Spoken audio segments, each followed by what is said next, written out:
नमस्कार। आज की इस खास चर्चा में हम एक ऐसे विषय की गहराई में उतरेंगे जो हमारे रोजमर्रा के जीवन से पूरी तरह जुड़ा है, लेकिन अक्सर दीवारों के पीछे छिपा रहता है। इलेक्ट्रिकल सेफ्टी यानी विद्युत सुरक्षा। हमारे लिविंग रूम के साधारण से प्लग से लेकर अस्पताल के बेहद संवेदनशील ऑपरेटिंग रूम तक ये सिस्टम असल में काम कैसे करते हैं और इन्हें सुरक्षित कैसे रखा जाता है।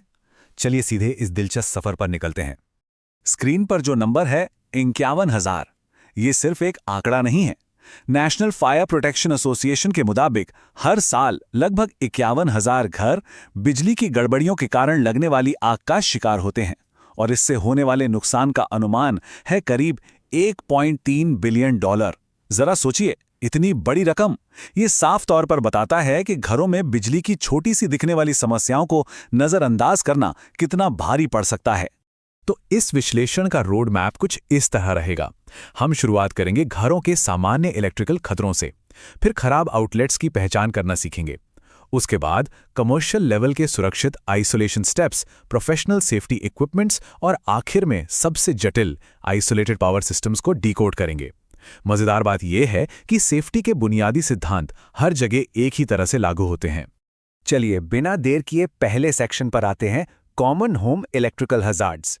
यहाँ फोकस होगा ओवरलोडेड सर्किट्स और उन खास डिवाइसेस पर जो हमें आग से बचाते हैं। मॉडर्न घरों की सुरक्षा का एक बहुत बड़ा हिस्सा है AFCI, यानी आग फॉल्ट सर्किट इंटरप्टर। इसे कोई पुराना फ्यूज या साधारण स्विच समझने की भूल नहीं करनी है। असल में ये एक छोटे कंप्यूटर की तरह काम करता है। इसका मेन काम है खराब तारों से होने वाली आर्किंग या अदृश्य स्पार्किंग को पकड़ना। ये लगातार सर्किट के इलेक्ट्रिकल सिग्नेचर को मॉनिटर करता रहता है और जैसे ही कोई भी खतरनाक गड़बड़ी दिखती है, बूम, ये तुरंत पावर कट कर देता है ताकि आग लगने का कोई चांस ही ना रहे। लेकिन हर स्मार्ट टेक्निक की तरह इसमें भी एक छोटी सी व्यवहारिक दिक्कत आती है, जिसे न्यूसेंस ट्रिपिंग कहते हैं। होता क्या है कि जब कोई नया उपकरण, मान लीजिए एक वैक्यूम क्लीनर, प्लग इन किया जाता है तो उसका अपना एक सामान्य इलेक्ट्रिकल सिग्नेचर होता है। पर कभी-कभी हमारा AFCI ओवर स्मार्ट होकर उसे गलती से एक खतरनाक आर्क समझ लेता है और बेवजह सर्किट को ट्रिप कर देता है। सच में ये काफी झंझलाहट वाली स्थिति हो सकती है। तो इस बेवजह की ट्रिपिंग का सॉल्यूशन क्या है? खैर, मैन्युफैक्चरर्स काफी स्मार्ट हो गए हैं। वो अब इन नए उपकरणों के सिग्नेचर को सीधे AFCI की मेमोरी में फीड कर रहे हैं। आज के समय में स्मार्ट वाईफाई सर्किट ब्रेकर और ब्लूटूथ वाले AFCI रिसेप्टिकल्स मार्केट में आ चुके हैं। इसका सीधा मतलब है कि अब घर के सर्किट ब्रेकर को भी फर्मवेयर अपडेट के जरिए अपग्रेड किया जा सकता है, बिल्कुल एक स्मार्टफोन की तरह, ताकि वो नए अप्लायंसेस को सही से पहचाने और बेवजह ट्रिपिंग की समस्या बिल्कुल खत्म हो जाए। अब बढ़ते हैं हमारे दूसरे सेक्शन की तरफ, diagnosing faulty outlets. Switch board में प्लग लगाया और वो काम नहीं कर रहा। ये एक ऐसी आम समस्या है जिसका सामना हम सभी ने कभी ना कभी तो किया ही है। इस उपकरण को देखिए, ये है commercial electric GFCI outlet circuit analyser. ये देखने में जितना सिंपल लग रहा है, काम करने में उतना ही सटीक है। इस छोटे से प्लग इन डिवाइस का इस्तेमाल दीवार के आउटलेट में वायरिंग की संभावित गड़बड़ियों का तुरंत पता लगाने के लिए किया जाता है। चलिए बारीकी से समझते हैं कि ये एनालाइजर असल में क्या-क्या कर सकता है। ओपन ग्राउंड, ओपन न्यूट्रल या वायरिंग के उल्टे जुड़े होने जैसी समस्याओं को तो ये चुटकियों में पकड़ लेता है। लेकिन यहाँ एक बड़ा कैच है।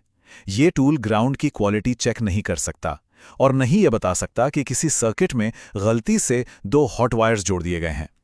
एक बहुत ही क्रिटिकल टिप, इसे इस्तेमाल करने से पहले सर्किट से जुड़े सारे अप्लायंसेस को अनप्लग करना बहुत जरूरी है, वरना रीडिंग बिल्कुल गलत आ सकती है।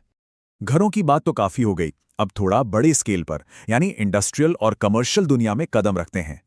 तीसरा सेक्शन है सेफ इलेक्ट्रिकल आइसोलेशन स्टेप्स। काम करते समय सिस्टम में 1% भी करंट ना हो, यह सुनिश्चित करना एक बेहद सख्त और जरूरी प्रक्रिया है। ये जो आंकड़ा है 166, ये सच में बहुत दर्दनाक है।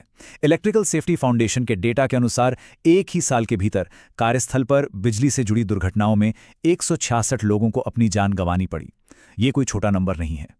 ये आंकड़ा हमें चेतावनी देता है कि सुरक्षित आइसोलेशन के कड़े नियमों का पालन करना सिर्फ एक औपचारिकता भर नहीं है, इसका सीधा कनेक्शन लोगों की जिंदगी बचाने से है। तो आखिर ये सुरक्षित आइसोलेशन होता कैसे है? इसके पहले 3 कदम बहुत ही क्रिटिकल हैं। सबसे पहले काम की प्लानिंग और रिस्क असेसमेंट किया जाता है। दूसरा कदम है सप्लाई के बिल्कुल सटीक सोर्स का पता लगाना। और तीसरा, जो शायद सबसे ज़रूरी है, सप्लाई को आइसोलेट करना। ध्यान रहे, इसका मतलब सिर्फ स्विच ऑफ कर देना नहीं है। इसमें ब्रेकर पर बाकायदा एक फिजिकल लॉक और चेतावनी वाला टैग लगाना शामिल है, ताकि मेंटेनेंस के दौरान कोई गलती से भी पावर ऑन न कर दे। आइसोलेशन की प्रक्रिया सिर्फ लॉक लगाने पर खत्म नहीं होती। चौथा कदम सबसे अहम है, आइसोलेशन को वेरीफाई करना, यानी टेस्ट करके पक्का करना कि सर्किट में अब बिल्कुल भी वोल्टेज नहीं है। प्रोफेशनल्स को अपना टेस्टर इस्तेमाल करने से पहले उसे एक चालू सर्किट पर चेक करके साबित करना होता है कि टेस्टर खुद सही काम कर रहा है। इसके बाद ही अर्थिंग अप्लाई की जाती है, काम पूरा किया जाता है और फिर सारे ताले हटाकर सप्लाई को पूरी तरह सुरक्षित रूप से रिस्टोर किया जाता है। आइसोलेशन के तरीके समझ लेने के बाद अब उन गियर्स की बात करते हैं जो इंडस्ट्रियल वातावरण में काम करने वालों के शरीर को सीधे तौर पर बचाते हैं। हमारा चौथा सेक्शन है प्रोफेशनल प्रोटेक्टिव इक्विपमेंट। इन्हें ओशा के बहुत ही कड़े मानकों के आधार पर डिजाइन किया जाता है। देखिए, रबर के सेफ्टी इक्विपमेंट पहन लेना ही काफी नहीं होता, उनका एकदम सही कंडीशन में होना भी उतना ही जरूरी है। ओशा के नियमों के मुताबिक अगर रबर के ग्लव्स या स्लीव्स में छोटा सा भी छेद, कट या ओजोन क्रैकिंग दिखे, या फिर वो सूज गए हों, सख्त हो गए हों या अपना लचीलापन खो चुके हों, तो उन्हें उसी वक्त इस्तेमाल से हटा देना होता है। इलेक्ट्रिकल सेफ्टी में जीरो टॉलरेंस का इससे बेहतरीन उदाहरण कोई और नहीं हो सकता। इसी वजह से इन उपकरणों की अनिवार्य टेस्टिंग की एक बहुत सख्त टाइमलाइन होती है। रबर के इंसुलेटिंग ग्लव्स को सबसे ज्यादा बार टेस्ट किया जाता है, हर 6 महीने में। वहीं सुरक्षा ब्लैंकेट्स और स्लीव्स को हर 12 महीने में लैबोरेटरी टेस्ट से गुजरना होता है। ये टेस्ट इस बात की गारंटी देते हैं कि ये उपकरण अंदर से भी उतने ही मजबूत और सुरक्षित हैं जितने वो बाहर से दिखाई दे रहे हैं। इनमें कोई भी चूक जानलेवा साबित हो सकती है। चलिए, अब हम इलेक्ट्रिकल सेफ्टी के सबसे ऊंचे और क्रिटिकल स्तर पर आ गए हैं। Section 5, isolated power systems. ये अत्यधिक जटिल सिस्टम मुख्य रूप से अस्पतालों और क्रिटिकल मेडिकल फैसिलिटीज में लगाए जाते हैं। यहां एक मामूली सी गलती की भी कोई गुंजाइश नहीं होती। नॉर्मल और आइसोलेटेड सिस्टम के बीच एक बहुत बड़ा बुनियादी फर्क है। हमारे घरों के ग्राउंडेड सिस्टम में न्यूट्रल वायर सीधे अर्थ या ग्राउंड से जुड़ा होता है, लेकिन एक आइसोलेटेड पावर सिस्टम में ट्रांसफॉर्मर की सेकेंडरी वाइंडिंग्स को ग्राउंड से पूरी तरह अलग रखा जाता है। इसका फायदा क्या है? दरअसल ऑपरेशन थिएटर जैसी जगहों पर जहां तरल पदार्थ होते हैं, ये सिस्टम करंट लीकेज को काफी हद तक सीमित कर देता है। इस तरह बिजली के झटके का खतरा न के बराबर हो जाता है। नेशनल इलेक्ट्रिक कोड यानी NEC ने इन खास सिस्टम्स के लिए कुछ बहुत ही अनोखे और सख्त नियम बनाए हैं। चूंकि इसमें कोई तार ग्राउंड से जुड़ा नहीं है, इसलिए यहां दोनों तारों को हॉट माना जाता है और इसीलिए एक 2 पोल सर्किट ब्रेकर की जरूरत पड़ती है। इनकी वायरिंग का रंग भी अलग होता है, नारंगी और भूरा। और एक दिलचस्प बात, ऐसी जगहों पर हमारे घरों वाले आम GFCI आउटलेट्स का इस्तेमाल बिल्कुल नहीं किया जा सकता, क्योंकि वो तो ग्राउंडेड सिस्टम के सिद्धांत पर काम करते हैं। अब सवाल ये है कि जब ये सिस्टम ग्राउंड से कटा हुआ है, तो ये कैसे पता चलेगा कि सब कुछ सही काम कर रहा है? यही एंट्री होती है लाइन आइसोलेशन मॉनिटर या LIM की। ये मॉनिटर पूरे सिस्टम में लीकेज पर 24 घंटे नजर रखता है। अगर लीकेज 5 मिली एम्पियर की सुरक्षित सीमा को पार करता है, तो ये तुरंत अलार्म बजा देता है। ये उपकरण इतना क्रिटिकल है कि हर महीने इसका ऑटोमेटेड टेस्ट होता है और साल में एक बार प्रोफेशनल्स इसकी डीप चेकिंग करते हैं। तो इस पूरे विश्लेषण के अंत में एक बहुत ही अहम सवाल जहन में आता है। हम रोज जिन इमारतों में जाते हैं, वहां का अदृश्य इलेक्ट्रिकल इंफ्रास्ट्रक्चर क्या वास्तव में मानकों पर खरा उतरता है? क्या उसका सही से रखरखाव हो रहा है? एक साधारण सॉकेट से लेकर किसी अस्पताल की लाइफ सेविंग मशीन तक बिजली की सुरक्षा के नियम हर पल चुपचाप हमारी जान बचा रहे हैं। उम्मीद है कि इस चर्चा से इस जटिल लेकिन बेहद जरूरी व्यवस्था को करीब से समझने में मदद मिली होगी।